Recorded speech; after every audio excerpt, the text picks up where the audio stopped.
Hey, Pastor Ray Barnett here with you. Glad that you can be with me here on the Oasis. And as always, I wish you a good morning, good afternoon, or a good evening, depending on what time you're watching this broadcast. Well, here we are in my library, which is going to be the substitute for me being outdoors, where really I would prefer to be. Actually, it's not all that, excuse me, not all that cold today, but everything's all settled now here in my library. Hey, listen, I want to talk to you today about philosophy. Not the philosophy of the great names of the Greek philosophers of Aristotle and Plato, Socrates, Aristotle, Plato, or, Descartes, or any of these notable philosophers, John Locke.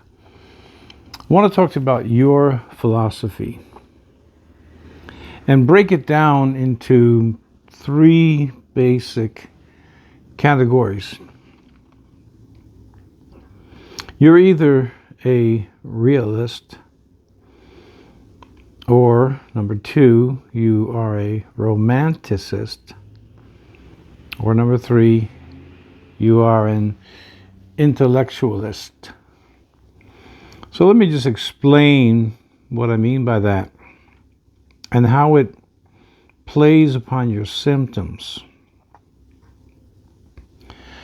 Well, many of you struggle with the notion, and I just taught on this in the church here Wednesday night, about gifts and talents and how they can, I was specifically referencing Matthew chapter 25 about using your talents and your gifts for the kingdom, sake of the kingdom.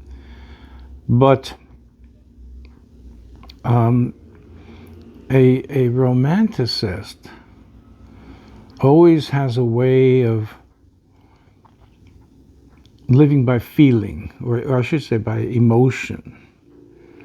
Everything is a kind of a touchy-feely thing. I can say this: I've tried to have conversations that are fair, not just fair-minded. I've tried to have conversations with people, let's say political conversations, where we can talk intelligently and charitably. And many times it's just not a success if I'm talking to someone who's always emotional. Now, where did this come from? Where does these emotions come from? For the romanticist, it comes from the fact that whatever they feel, and I'm talking about the senses of feel, that their emotions, they're led by their emotions. And this, for you, okay, as a philosophy of life, will definitely produce and or increase the intensity of your symptoms. So, if you're led by your emotions, and I'm using the word feelings, but feelings could have different application. If you're led by your emotions, then you're a romanticist. Everything has a kind of like I said, touchy-feely is the best way that I can explain it. Secondly, perhaps you are an intellectualist. An intellectualist, for our purposes anyway, an intellectualist will adopt the position that they're always right. For me, there's often a combination or a coordination between intellectualism and romanticism. As I stated just a moment ago, I have on occasions tried to have, several occasions, tried to have an intelligent and charitable discussion on any number of subjects, including the Bible, that just turns out to be a lot of emotion or intellectualism, which basically the person is saying, because I'm telling you whatever, then it's true, because after all, I'm smarter than you. That's the intellectualist. There's a difference, by the way, between being intelligent and being an intellectualist. Well, if you are, and some of you are, intellectualists, then because you're always right, you're going to generate a lot of arguments in your home, at work, or wherever you go, which, as you know by now, is going to generate tension in your body, which is going to put pressure on your nervous system, and it's going to revive, or it's going to intensify, or it may even create or produce new symptoms that are going to be distressing, and you're going to suffer for it. So you have this idea of romanticism as a philosophy where everything is kind of a feeling, in a sense, sensual feeling, an emotion. And some people live that way.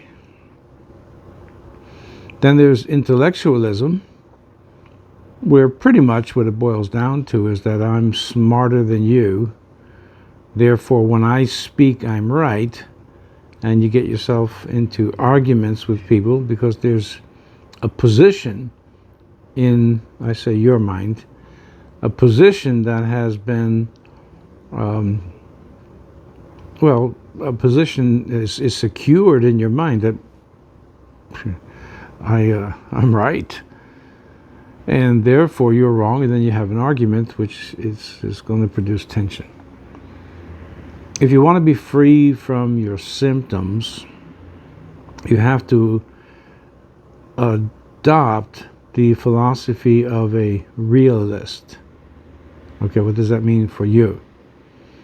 Well, number one, it doesn't mean that you shouldn't have emotions. That's not what I'm saying.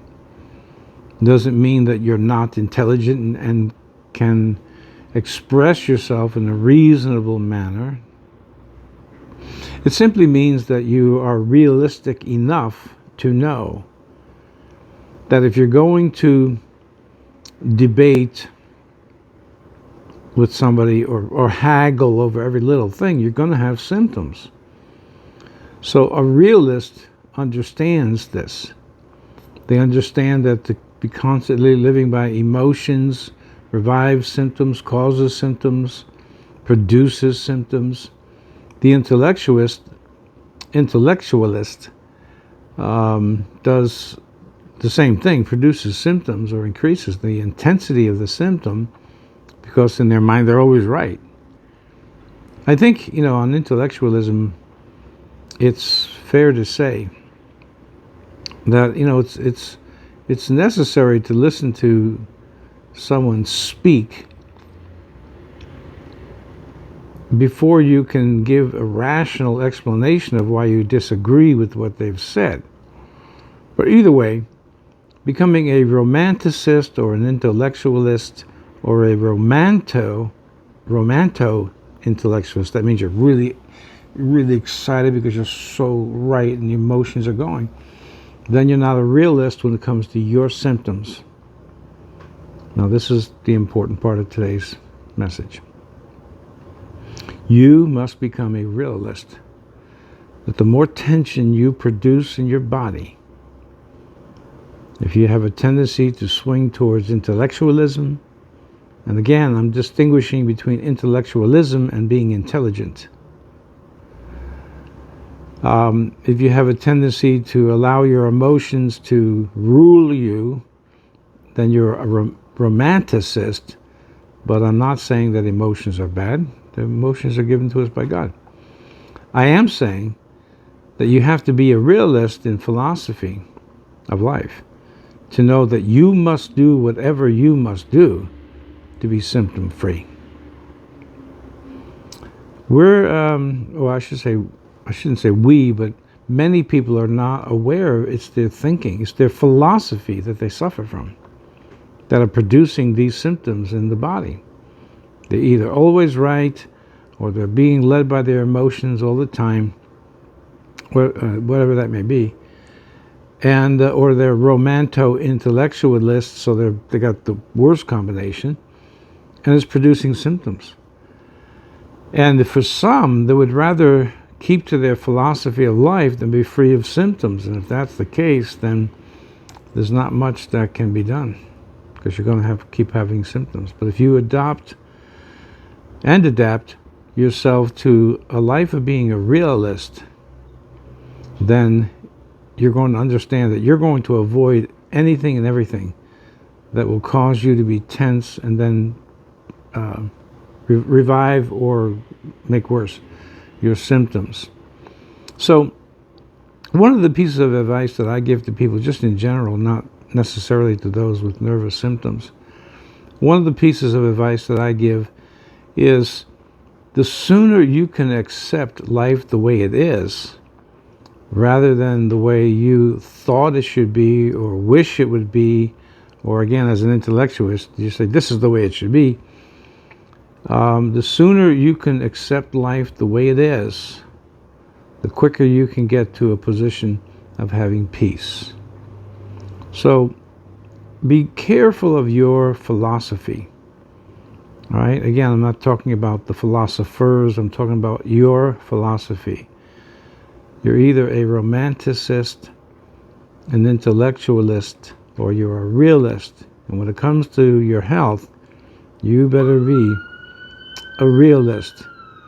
You better be someone who understands that I must do whatever I must do to keep my health and maintain my health. Let me pray for you today, and that God would help you to be a realist when it comes to your health. Father, I pray for my friends. Help them to understand the distinction between romanticism, intellectualism, and realism, and help them to become absolutely dedicated to realism, that they must do whatever they must do to stay away from the tension and stress that produces or increases their nervous symptoms. I ask you for this kind of grace today, God, to be given to them. In Jesus' mighty name. Amen. Okay, today is Friday, December the 3rd, 2022. And I think that tomorrow I should be able to get up another video for you here on the Oasis. So I think we should be good with that. If you have stumbled upon this channel, as somebody just told me recently, they stumbled upon it, and would like to be part of this small group. I always mention it's a small group, 330 something subscribers, very small by YouTube standards. It works to our advantage because I can keep track of you in this manner of speaking. I can help you. So just subscribe to the channel, hit the notification button, and as always, I ask you to make sure that you share these videos with others who need them. And believe me, there is people all around you that need the wisdom that comes from the book, from the Bible. No matter what, always remember, let the peace of God rule in your heart. And God willing, I'll see you here again tomorrow on the Oasis. God bless.